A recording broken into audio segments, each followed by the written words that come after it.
世界一面白いアクション RPG、これを目標にゲームを作ります。今回ですね、大きく変わったところがありますね。前回から変わったところですね。皆さんお分かりですかね。そうです。走行モーションですね。移動モーションが大きく変更されましたと。いや、おいおい、ちょっと待て、入ったかと。それよりもまず大きく変わっているものあるでしょというあなた。その通りですね。こちらのね、モデルをね、新しく一新しております。いつも通りですね、マーケットプレイスの方で購入したアセットになりますね。アセット名がこちらですね、ヒーローマーセナリーウォリアーということで、お値段大体ね、3000円前後でした。めちゃくちゃお買い得だと思います。この剣もね、ついてきますね。で、地味にこだわってるのところが、この剣をね、背中にしまう時の、このベルトとかもついてて、芸が細かいなっていう感じですね。この方の作ってるアセットね、僕他にも持ってて、よくね、うちのチャンネルでサムネイルになってもらってるこの方ですね。フィメールナイト。これもめちゃくちゃクオリティ高いんでおすすめですと。で今回購入した方のヒーローマーセナリーウォーリアーなんですけど、ちょっとだけね、特殊な部分がありまして、なんとですね、モデルの状態がこんな感じでね、バラバラ殺人死体的な感じで送られてきます。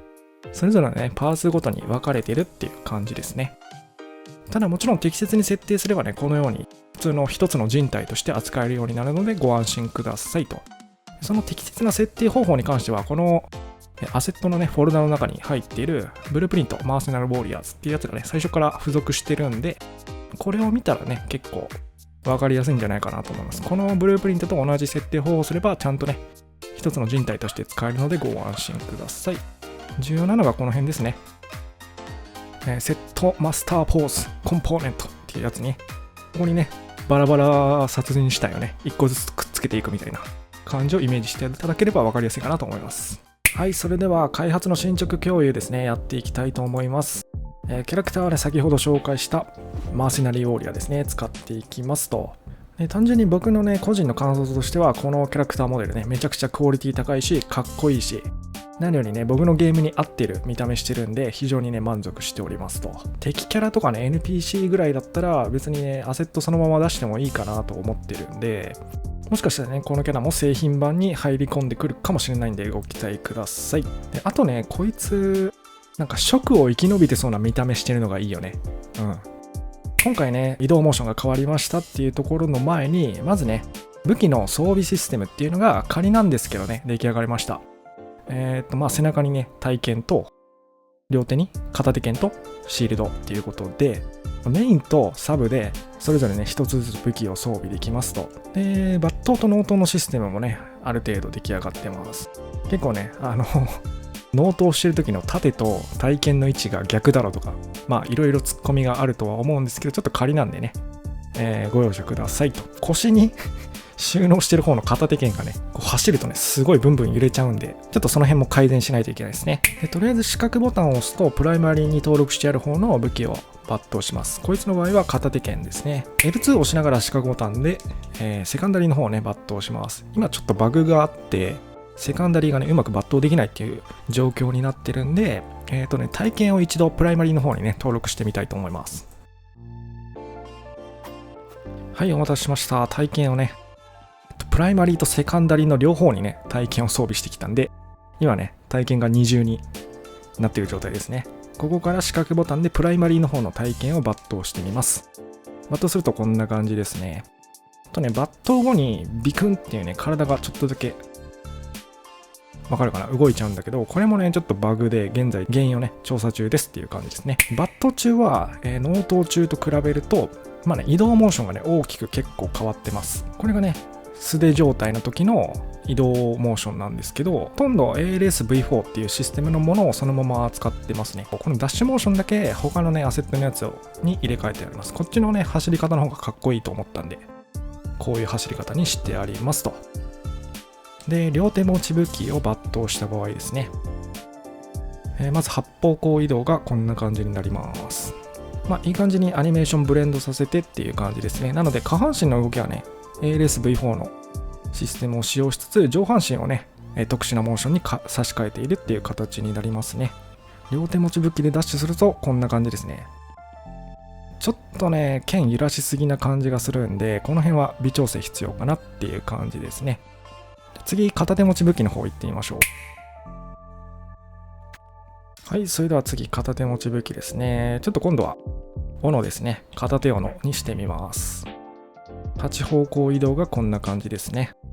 足運びとかもね、結構 ALS のものをそのまま使ってるんで、めちゃくちゃ滑らかにね、なってるのでいい感じだと思います。で、ダッシュがこんな感じですね。こっちもね、結構いい感じでかっこいいダッシュになってるんじゃないかなと思います。サムネにも使ってるダッシュモーションがこれですね。なかなか殺意が感じられるいい感じのモーションですね。このダッシュからの飛び込んで叩き切るみたいなね、かっこいいモーションにつなげれそうですね。さあ、それではですね、移動モーションの具体的なブレンドの詳細に関して確認していきましょう。ALS-V4 の移動モーション、8方向の移動モーションですね。デフォルトだとこんな感じなんですね。すごくニュートラルなポーズなんで、癖がないっていう観点からするとめちゃくちゃいいモーションなんですけど、ちょっとやっぱりね、普通にランニングしてる感じっていうか、ちょっと戦闘中にこの移動モーション使っちゃうと緊張感がなくなっちゃいますよね。っていうことで、ALS-V4 のね、オーバーレイっていう機能を使って、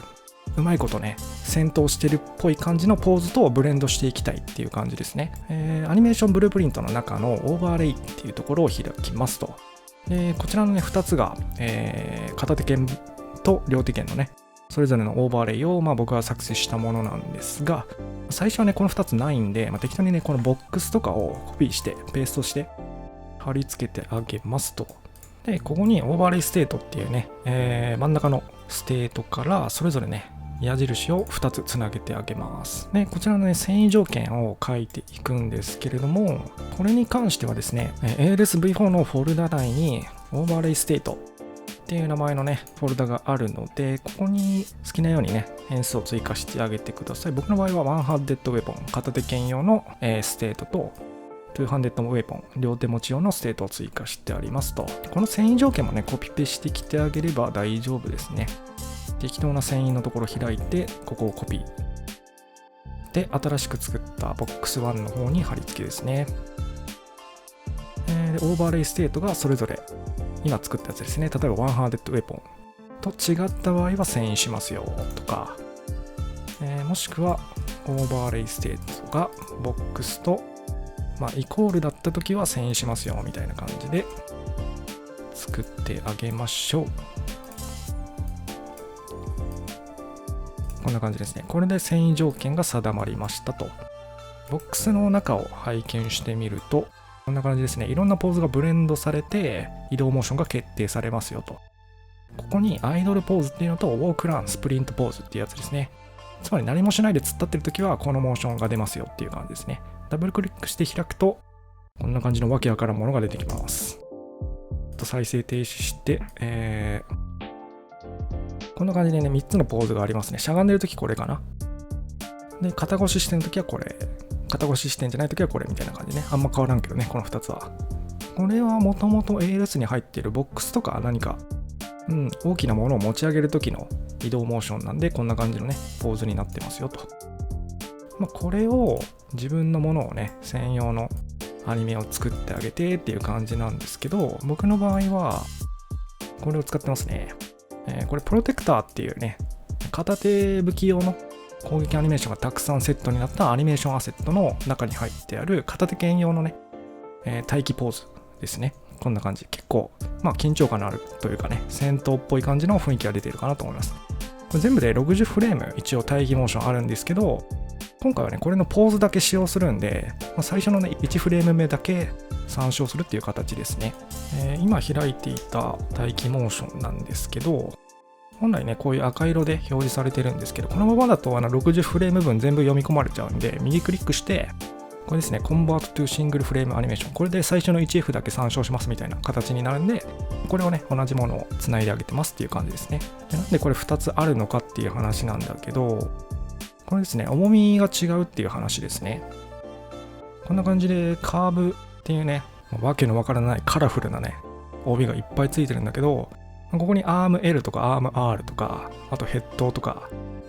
それからペルビス、これ腰のことだね。で、スパインが背骨。それぞれのこのポーズが走行モーションとか歩行モーションに対してどれくらいの重みで関係してくるのかっていう感じですね。例えば背骨のところ開いてあげると、数値がね 0.9 っていうのが入ってますね。なんでこのポーズが 90% の割合で走行モーションに影響を与えますよっていう感じになっておりますと。で今のカラフルな帯の出し方なんですけど、ちょっと例を出して説明してみましょうか。複製して適当にテストとか名付けたモーションを使います。最初はね、このモーション作った時は、こういうカーブは全て入ってない状態になっておるんで、こんな感じのまっさらな状態からスタートします。このウィンドウっていうところを押して、ここですね、アニメーションデータモディファイヤーズっていうやつクリックして、アッドモディファイヤーからコピーカーブスっていうやつを選択します。追加されたこのコピーカーブスをクリックして、どこからコピペしてきますかって聞かれるんで、さっきのね、ボックスのポーズのやつから、ALS に最初から入ってるやつですね。これを、コピー元にします。で、コピーオールカーブスのところにチェック入れて、ここですね、アプライっていうやつを押すと、全部ね、コピペされます。カラフルなカーブが全部コピペされましたと。これは物を持ち運ぶとき用のカーブのコピーなんで、このまま使うとね、多分良くない結果になると思います。一回見てみましょうか。今作成したテストモーションですね。こいつを右クリックして Convert to Single Frame Animation。これでこのウォークランポーズ、これがつながってるね、この B っていうところにね、つなげてみますね。これでボックスのカーブをそのまま使用した場合、どんな感じのキモい動きになるかっていうのが見れるようになりますと。こんな感じですね。ALS-V4 の走行ポーズをしながら、プロテクターの待機モーションを無理やり再生してるっていう感じなんで、こんな感じのね、めちゃくちゃキモい走り方になります。これちょっと対戦相手がこの動きで近づいてきたら多分ゲーム、するのをやめると思うんで、これは良くないですと。なので先ほど追加したこのカラフルなカーブたちをですね、重みをね、変更していっていい感じにします。その作業を正確にやったのがこちらですね。例えばこのアーム L っていうところとかは、0.5 左手はね 0.5 しか影響しませんよとか、あとそうだな、ここですね、コピペそのままするとこのペルビス腰の影響度が1に設定されてるんですけど、これが良くないんですよね。なんで腰は影響度0にしてありますと。こんな感じでそれぞれの、ね、骨に対してこのポーズが走行モーションにどれくらい影響するのかっていうところをきっちり1個ずつ設定したやつがもう用意されてるんでね、こっちにちゃんとつなぎ直しましょうと。これでめでたくかっこいいね走行モーションの完成ですね。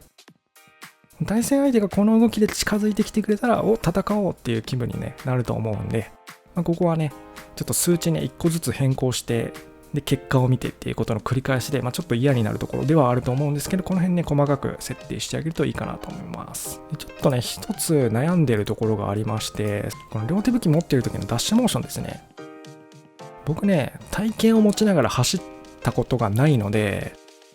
ちょっとね、ぜひそういう経験がある人に聞きたい。体験を持って戦場を走ったことがあるよっていう人がもし視聴者にいたら教えてほしいんだけど、剣先をね、これ右側に流すような感じで走らせてるんだけど、これがね、ぶっちゃけあんまり良くないのかなとか思ったりするんですよね。こちらが、両手剣で走っているとき、両手剣でダッシュしてるときの、大水系なんですけれども、これですね、背骨の影響度を今 0.2 にしてるんですね。例えばこれを 0.8 ぐらいのちょっと高めの数値にすると、だいぶ変わってくるんですね。こんな感じですね。0.8 だと、ちょっとね、斜め後ろというか、後ろ気味。剣先を後ろ気味に流すっていう感じの走り方にすることもできるわけなんですね。でこれどっちの方が走りやすいのかなっていうのは、ちょっと僕経験ないんで、本当に。体験を持ちながら走る際ってどういう風な持ち方になるのかっていうのが、あんまりよく